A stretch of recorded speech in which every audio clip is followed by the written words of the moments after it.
O programa. Damos então início à nossa conversa, vamos falar do ombro, das lesões do ombro, e para isso conto com a presença aqui em estudo do Dr. Rui Claro, é ortopedista nas unidades do grupo Trofa Saúde. Muito bem-vindo, Sr. Doutor, uma estreia aqui no consultório. Sim. Seja bem-vindo, Doutor. Vamos começar por perceber o que é o ombro, que articulação é esta? Em relação ao ombro, é uma articulação à qual me dedico por inteiro. É uma articulação a mais móvel do corpo humano, pelas características inerentes à própria articulação, é aquela que consegue ter o maior arco de mobilidade e, como tal, perante uma lesão, perante uma patologia, o dia-a-dia, as atividades de vida diária são fortemente influenciadas. Anatomicamente, como é que se divide o ombro? Anatomicamente, quando falamos em ombro, muitas vezes estamos a cingir-nos exclusivamente à articulação glenohumeral, ou seja, ao húmero e à omoplata, essa articulação que nós denominamos glenohumeral. Na realidade, devemos ter algo maior, algo mais abrangente, e temos também a articulação entre a omoplata e a cavidade torácica, a escápula torácica, e também a articulação entre a clavícula e a omoplata, a acromioclavicular. Portanto, na realidade, quando falamos no ombro, falamos assim da cintura escapular e três articulações envolventes, sendo a mais importante a glenohumeral.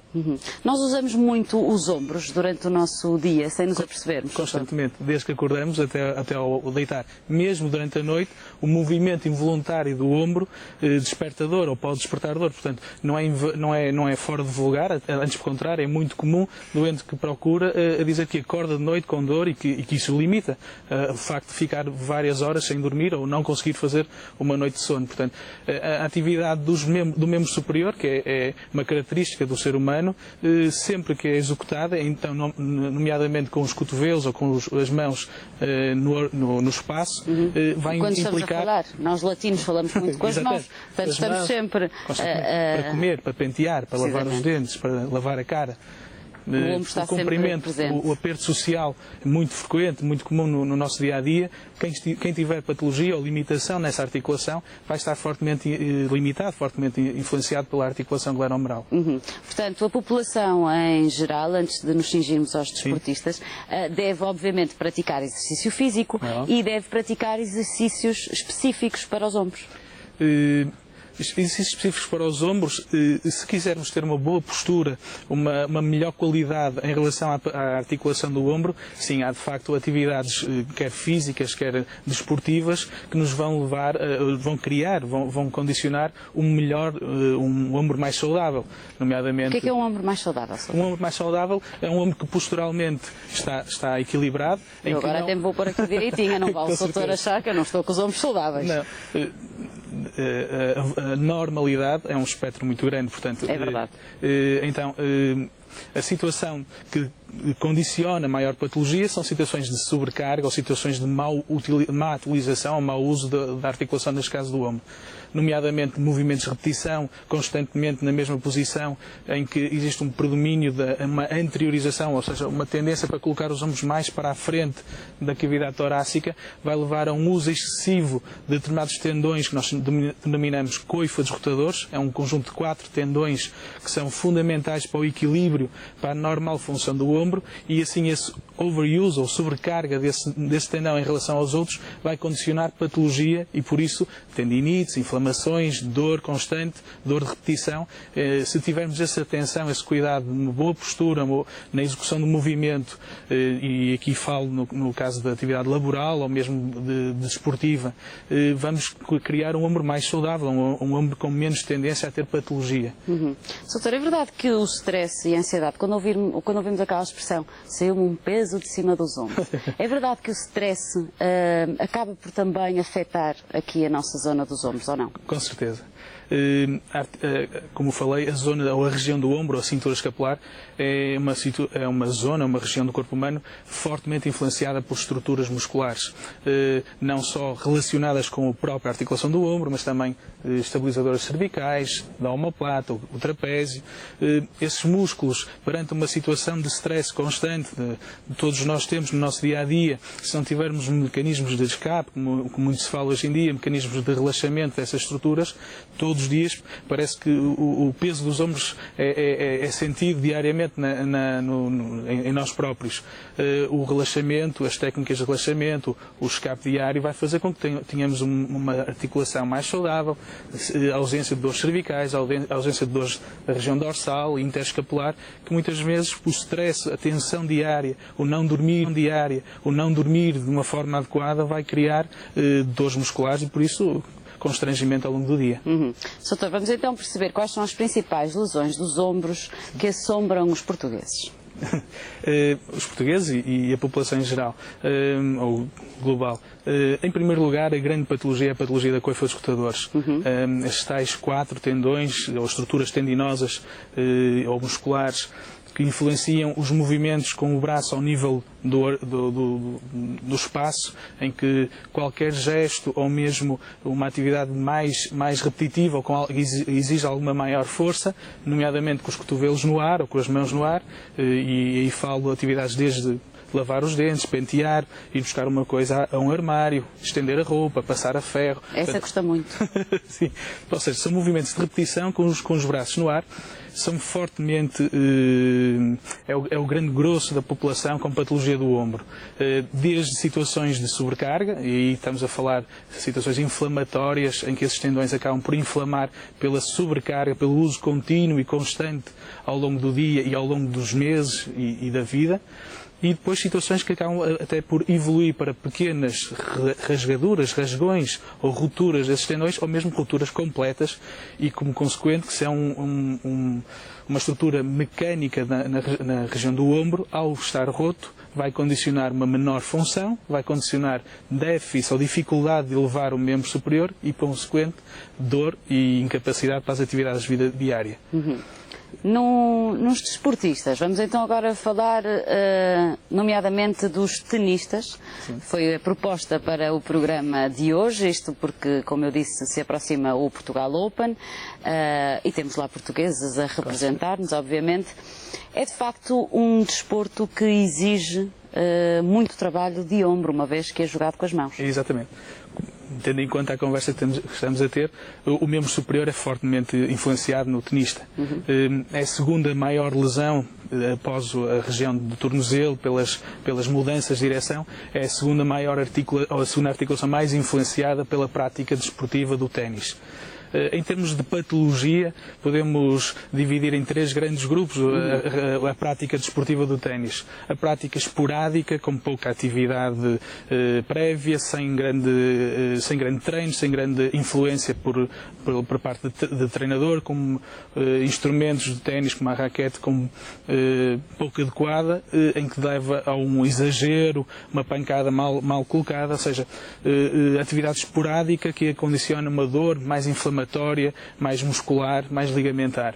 Depois a prática continuada e repetitiva do fim de semana, do desportista, do tenista de fim de semana e não competitiva, pelo uso contínuo, como falei, das estruturas do ombro, levarão também, podem condicionar a situações inflamatórias ou mesmo pequenas rupturas ou rupturas completas.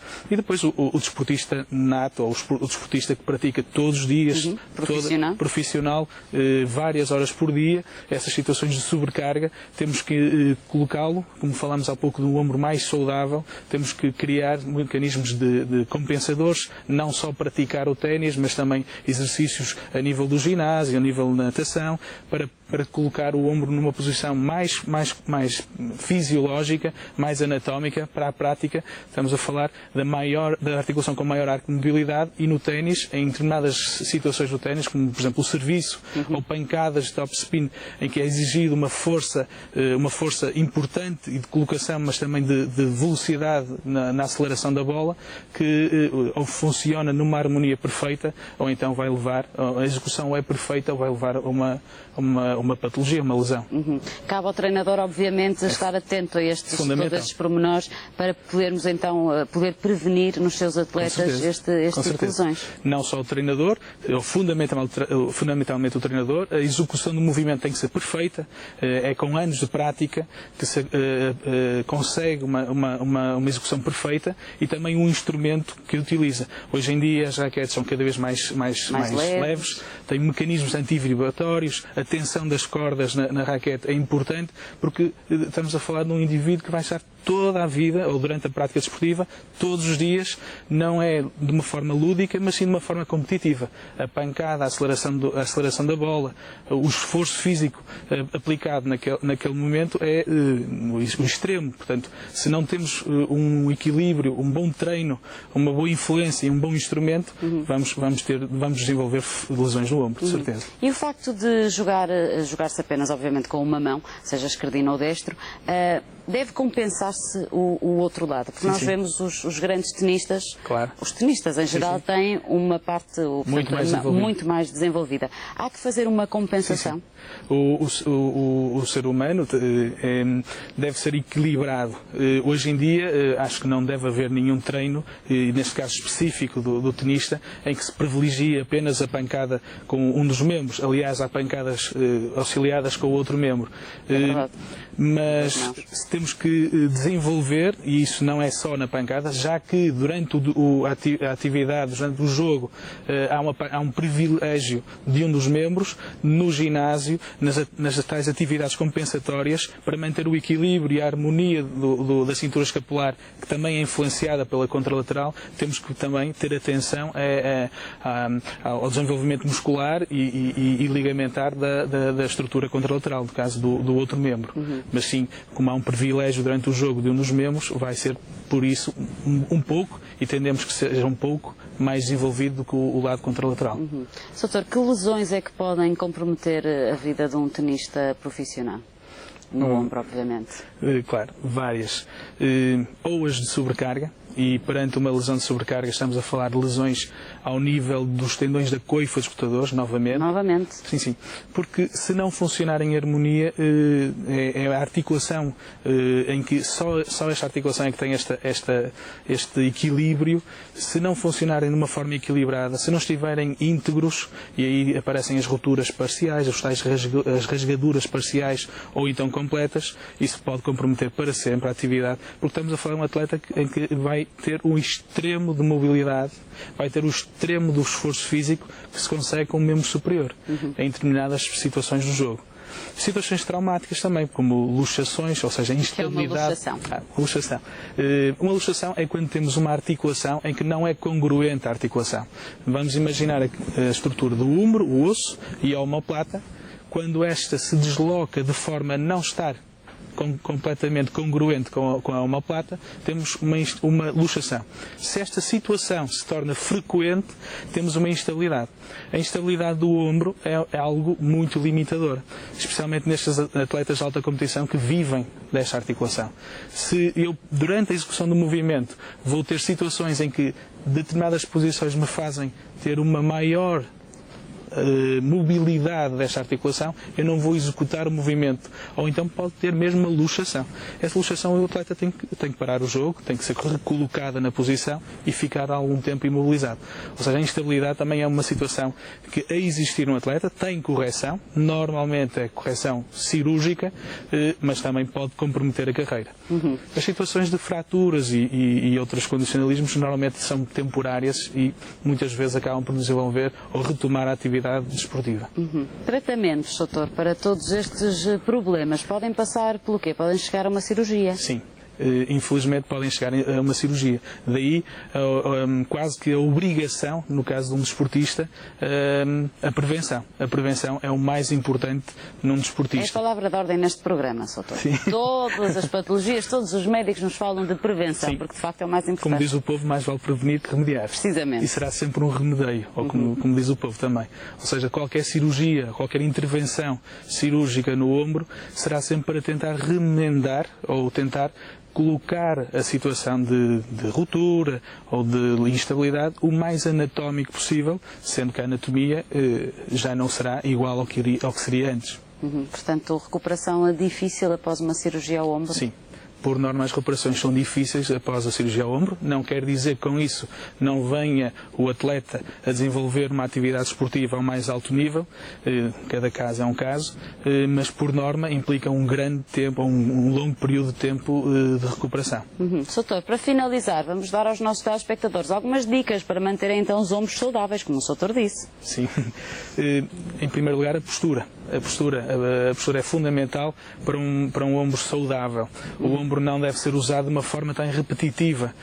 Todos nós sabemos que se tivermos muito tempo com os braços no ar, vamos ter muita dificuldade em mantê-los nessa posição. No dia a seguir vamos ter situações inflamatórias. Portanto, atividades que obrigam os cotovelos no ar ou as mãos no ar, como por exemplo lavar vidros, lavar objetos, pintar, colocar coisas no teto, mudar uma lâmpada, são atividades que no dia a seguir, ou se forem repetitivas, vão desencadear situações de patologia. Então devemos ter alguma atenção nessas atividades.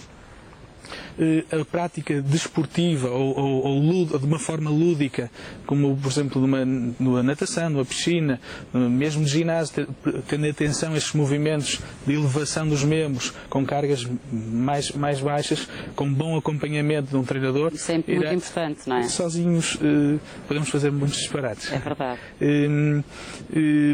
Vai acarretar um ombro mais saudável e mais equilibrado. E fundamentalmente isso, as atividades de repetição são aquelas que, por norma, dão origem à patologia do ombro. As crianças, devemos ter também cuidado com os ombros das nossas crianças? Felizmente a patologia do ombro nas crianças é rara ou é muito mais em menor número do que a dos adultos. Muitas vezes são lesões traumáticas do que propriamente situações degenerativas ou overuse ou sobrecarga. A traumatologia do ombro na criança é relativamente comum, não sendo a mais comum na criança e por norma muito benigna, ou seja, de resultado final muito bom. Muito bem, Dr. Rui Claro, muito obrigada por ter estado connosco nesta primeira parte, aqui a falarmos então dos nossos ombros, das lesões dos ombros. Vamos fechar esta primeira parte, daqui a pouco após o intervalo recebo então o Dr. Ribeirinho Soares e conto com